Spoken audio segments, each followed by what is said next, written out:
যে কারণে বাড়ছে চালের দাম। সরকারি গুদামে চালের মজুদ গত বছরের তুলনায় বেশ কম।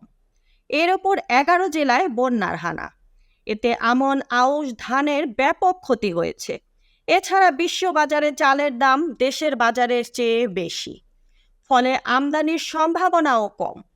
ফলে সব মিলিয়ে অক্টোবর মাস পর্যন্ত চালের বাজারে অস্থিরতা থাকতে পারে। তবে নভেম্বরে আমন কাটা শুরু হলে চালের দাম কমতে পারে। যুক্তরাষ্ট্রের কৃষি বিষয়ক সংস্থা ইউএসডিএ থেকে বাংলাদেশের দানাদার খাদ্য বিষয়ক ত্রৈমাসিক প্রতিবেদনে এ তথ্য উঠে আসে। সম্প্রতি Bangladesh grain and feed update August 2024 শীর্ষক বাংলাদেশের দানাদার খাদ্য বিষয়ক ত্রৈমাসিক প্রতিবেদনে এমন তথ্য তুলে ধরেছে সংস্থাটি। ইউএসডিএর প্রতিবেদনে বৈষম্য বিরোধী ছাত্র আন্দোলনের বিষয়টিও উঠে এসেছে।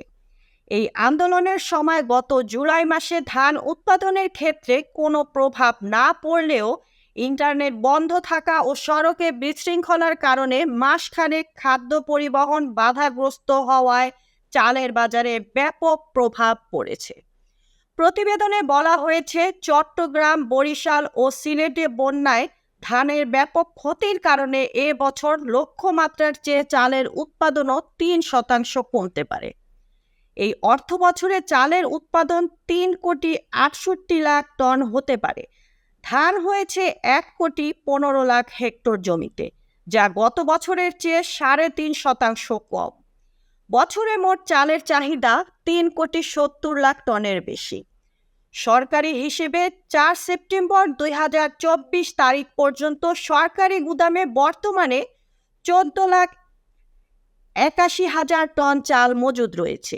এই মজুদ গত বছরের তুলনায় বেশ কম হলেও সরকারি সূত্রের মতে আগামী 3 মাসের জন্য এই মজুদ যথেষ্ট। এছাড়া ইউএসডিএর প্রতিবেদনে বলা হয়েছে, সরকারি, বেসরকারি গুদাম ও ব্যবসায়ীদের কাছে কী পরিমাণ চাল মজুদ আছে তার কোনো হিসাব সরকারের কাছে নেই।